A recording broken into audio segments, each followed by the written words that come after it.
Selamat pagi Bapak dan Ibu. Kalau saya renungkan, masyarakat kita itu mempunyai banyak seniman. Dan para seniman itu umumnya tersebar hampir di setiap penjuru. Saya percaya bahwa di tempat ini juga pasti ada seniman. Ada enggak? Ada enggak di tempat ini seniman? Ada. Ini seniman ini. Para pemain degong ini juga seniman. Hanya kan masalahnya ada seniman yang karena diberitakan lalu menjadi terkenal. Ada seniman yang meskipun hebat tapi karena enggak pernah diberitakan maka menjadi tidak terkenal. Para pemain degong ini sebenarnya hebat, hanya nggak pernah diliput oleh wartawan dan diberitakan ke seluruh dunia, maka memang tidak pernah terkenal. Yang hebat memang nggak selalu terkenal. Jadi kalau kita nggak terkenal, nggak usah berkecil hati, nggak apa-apa nggak terkenal, yang penting hebat. Betul nggak? Tepuk tangan. Itu anugerah Tuhan. Gak setiap orang bisa main degung. Kalau dia bisa main degung itu karena memang dia diberi talenta untuk main degung. Kalau saya talentanya bukan main degung, talentanya makan tidur. Para Bapak Ibu yang terkasih dalam Yesus Kristus, masyarakat kita Indonesia itu punya seniman yang cukup terkenal. Salah satunya namanya W.S. Rendra. W.S. Rendra ini membuat banyak puisi. Di salah satu puisinya ada kalimat yang bagus. Dia berkata, hidup itu bukan untuk mengeluh dan mengadu. Hidup itu ya untuk mengolah hidup. Jadi hidup harus diolah. Bagus kan? Itu kalimat bagus dari salah satu seniman di negeri kita, yaitu W.S. Rendra. Lalu ada sosok lain, ini dari luar negeri, ini dari India. Ada seorang guru spiritualitas, ada guru rohani namanya Amit Roy. Saya nggak kenal, dia juga nggak kenal saya, cuma saya tahu orang ini dari membaca. Juga ada kalimat bagus dari orang ini. Kalimatnya berbunyi demikian, ini bukan tentang berapa lama kita hidup di dunia, berapa banyak uang yang kita kumpulkan, atau berapa besar perhatian yang kita dapat. Hal terpenting adalah berapa banyak getaran positif yang kita pancarkan. Bagus ya? Yang sama adalah baik W.S. Rendra maupun Amit Roy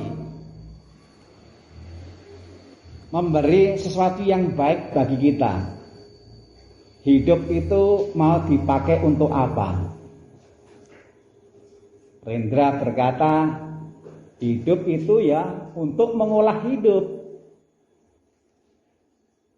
Amit Roy mengatakan, hidup itu ya untuk menghasilkan getaran yang positif. Hidup itu diolah supaya menghasilkan hal yang positif.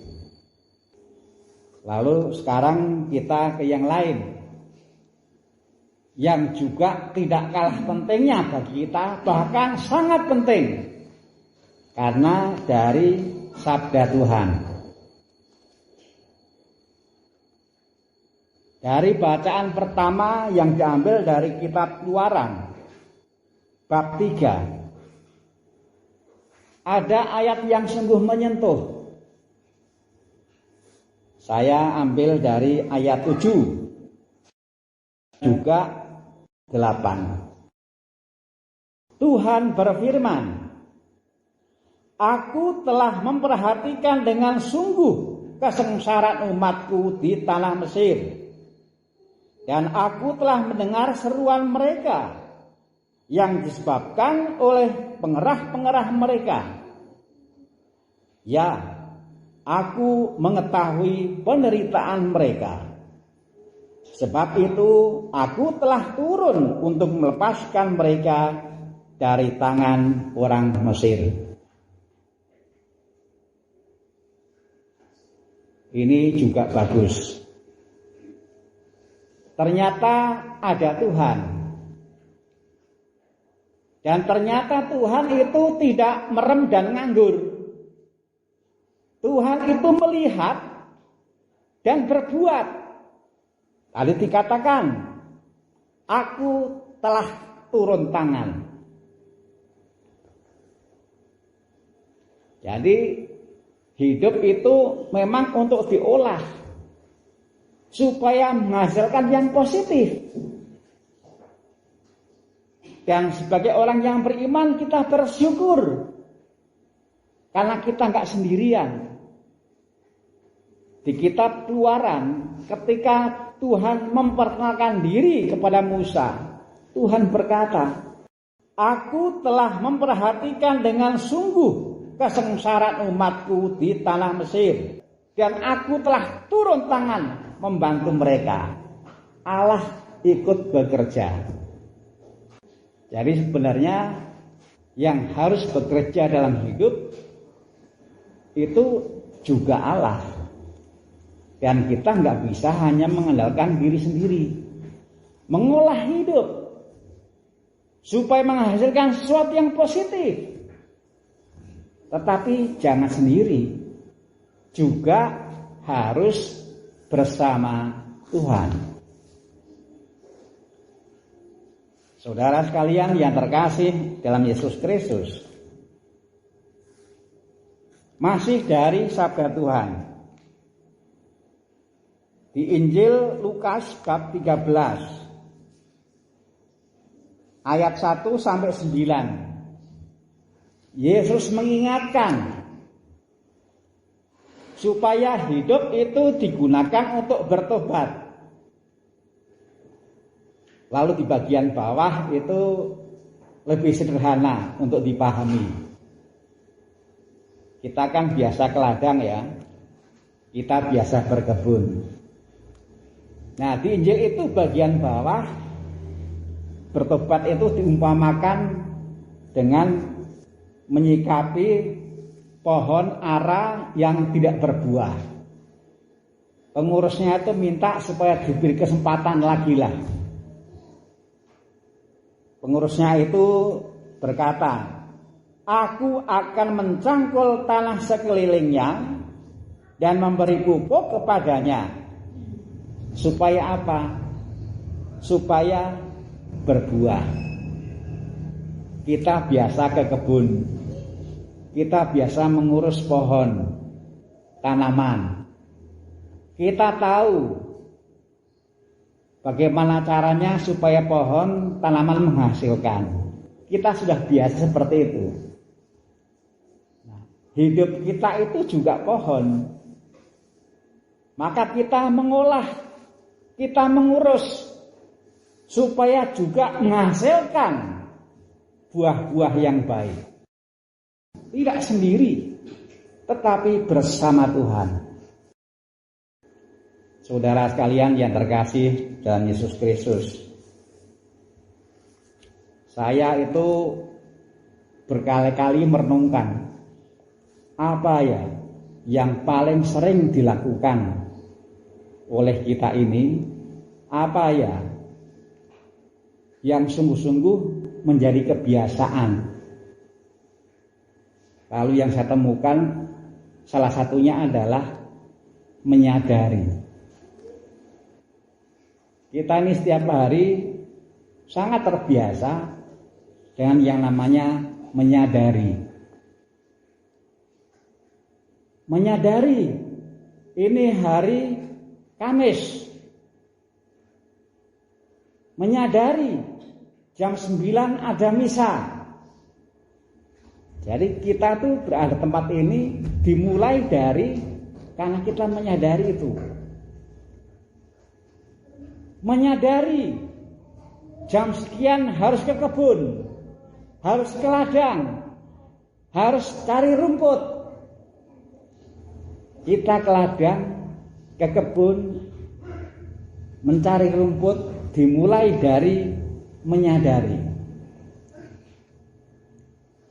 Jam sekian masak juga dimulai dari menyadari.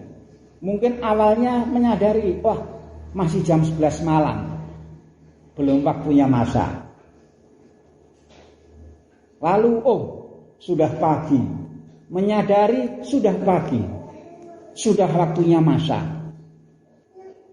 Menyadari masakannya sudah selesai, berarti terus tidur lagi.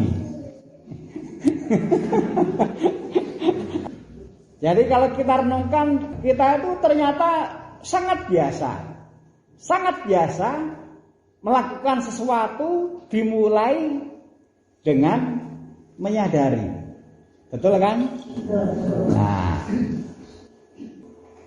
mudah-mudahan kebiasaan kita menyadari soal ke ladang, soal ke kebun, soal mencari rumput, soal masak, soal nonton televisi.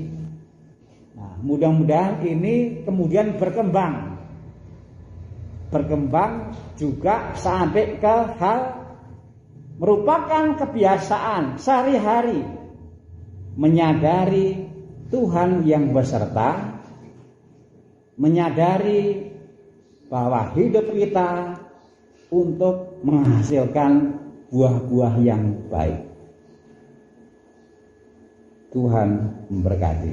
Amin.